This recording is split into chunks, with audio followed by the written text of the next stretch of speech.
Hi everyone, I'm Tim Von Rieden here at cgcookie.com, and welcome to this tutorial that coincides with our exercise 06, which is all about style adaptation. And I'll put a link somewhere in the description below, but basically the exercise is to recreate the same subject matter in 6 different styles. And in this case, it's grabbing one of the eat sheet monsters, and in this tutorial, I'm going to take you through how I'd go about creating one of the different styles out of the 6. So with that, let's get started.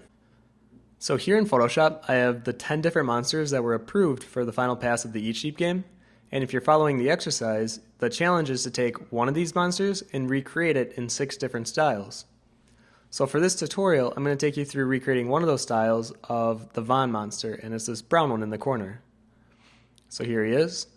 And initially, I'm looking at this monster and seeing, okay, what kind of a style does he have, and making sure that I recreate a completely different style, but still give it recognizable features. So here I can obviously, he's got the green eyes, the horns, the brown body, and somewhat of a fluffy fur texture to him. So what I'm going to do is I'm going to put this to the side, and I'm going to use that as my reference. I'll get this out of here. And the monster that I drew for the banner of the exercise is going to be the one that I'm going to go ahead and do a polish pass on. So what I'm going to do is I'm going to make a new canvas, make it slightly taller than wider at 300 resolution. Oh, that's too tall. Do a quick crop tool. Alright.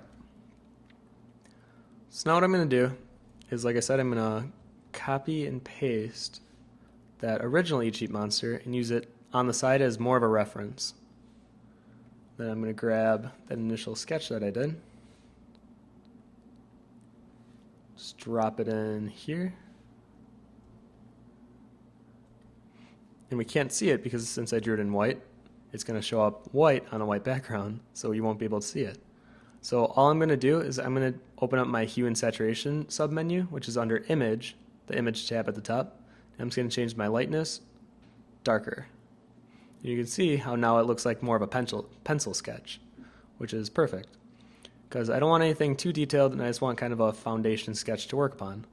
And I'm going to hopefully do the same similar process for each of the 6 different styles, and some of them might be a little more vector based, so I might have to do more clean line art, but for what we're doing here for this style, I can keep it fairly loose in the beginning. So I'm just going to go ahead and make this larger. And from here, we can go ahead and get started. So I'm going to go ahead and lay down my base colors on a new layer underneath of that sketch layer. And then from there, I'm going to go ahead and build up my values, not through realism shading, but more through the tonal changes in color. And this is one of those styles that is definitely outside my realm of thinking when doing concept art, because normally I'm always thinking realism and how would this look with the light hitting it and how would that light, form around that object to make it appear to be 3D. But for this style, it's less about making it appear to be in a 3-dimensional space and more about the color choices you're making and whether or not there's an overall harmony throughout the piece. So this is something I've always admired for artists that do this, because there's a lot of pressure on this kind of style for the colors that they're choosing and making sure that they work well together. So as I'm going through this, I have some references open to the side, and then I'm always looking at them, trying to figure out, okay, how did they go about, laying down their colors in this area, and then how can I match that in this concept that I'm doing here? And I kind of stumble from time to time because this is the first time I went through it, and I wanted to show you guys that it's not something that is in my comfort zone, and it may be something you struggle with too as you go through it. And I think it's important that rather than getting frustrated and then just, giving up, to work through it. And even here, like on the eyes, I try to put a specular on the eye because that's what I'm used to. I'm used to thinking very hyper-realism. There's a light source in the scene, how that would affect the character. And then I took it off because I realized, no, that's not within the style that I'm trying to, evoke. And I do that from time to time throughout this entire time lapse. So I wanted to show you guys that it's okay to struggle if it's something outside of your comfort zone. That's the whole point. You're supposed to be challenged, and if it came very naturally to you, then you're not being challenged. And you're probably sticking with a style that is within your comfort zone. And the whole point of this exercise is to kind of push yourself beyond the boundaries of what you would normally do. So for this style, I'm laying down colors that are relatively within the same value range, but it's the hue changes that's giving it the contrast and giving it that overall shaping to the monster. And then as I'm laying down the colors, you'll notice that I'm using the color picker a lot. So I'm holding down Alt on the keyboard and I'm picking up a color near where I'm drawing, and then I'm blending it just barely because I still want my brush strokes to be seen. Because the whole point of the style is not to let it be blended and let the brush strokes be seen. And then for the edging all around, so for the outline, I'm grabbing a color near where the edge is, and then I'm making it slightly darker in both the value and the hue. And then I'm trying to keep it relatively the same size, so the same width throughout the entire character. So the outline throughout the eyes, the arms, the horns, whatever it may be, is going to be similar in width, and it has a darker outline feel to it. But it's not a black outline, it's a color outline based on the colors relative to it, near it.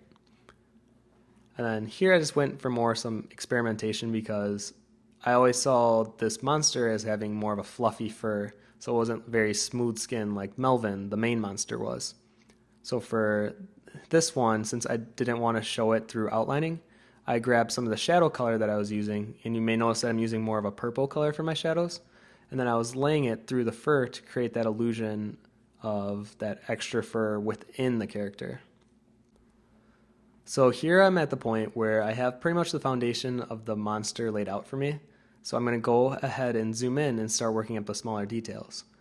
So it's really important that you don't work up the smaller details and work up the base colors first, and it'll save you a lot of time, because if you zoom in and you start working on smaller details right away, well then you're going to be caught doing it throughout the entire character, where it's much easier if you first get a base laid out and then work up the smaller details afterwards. And I'll be going through a similar process for creating all 6 of the styles for this exercise. And there's probably about 5 steps that I would go through. So first it would be collecting references and finding an art style that I want to replicate. And then kind of deciding, okay, how did this artist probably go through creating it and try to duplicate it on my own monster. So secondly, I would then create a sketch of the monster, making sure it's different from the last sketch that I did for the last style, and making sure it has its own unique flair to it.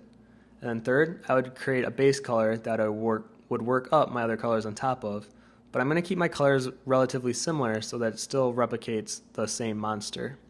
So then 4, I would work up my colors, try to give it some value to it based on whatever style it is. And then 5 would be working up the finer details. And the challenge lies in creating 6 different concepts that are recognizable as the same monster, but executed in a way that it shows as 6 different styles. And this may get tough, especially as you go about doing like the 4th and 5th one, but really push yourself and go for styles that are completely different from each other. So if this one was more of my cute painterly style, my next one might be more like a hyper-realistic version of the monster, and we'll see what kind of craziness comes from that. And if you're a Citizen member, I'm going to go ahead and throw in this Photoshop file along with a color palette, so you can go in and look at the different layers that were created and kind of check out what happened. And I hope this may have inspired you to go ahead and create 6 different variations of an each sheet monster in 6 different styles. And I want to thank you guys again for watching.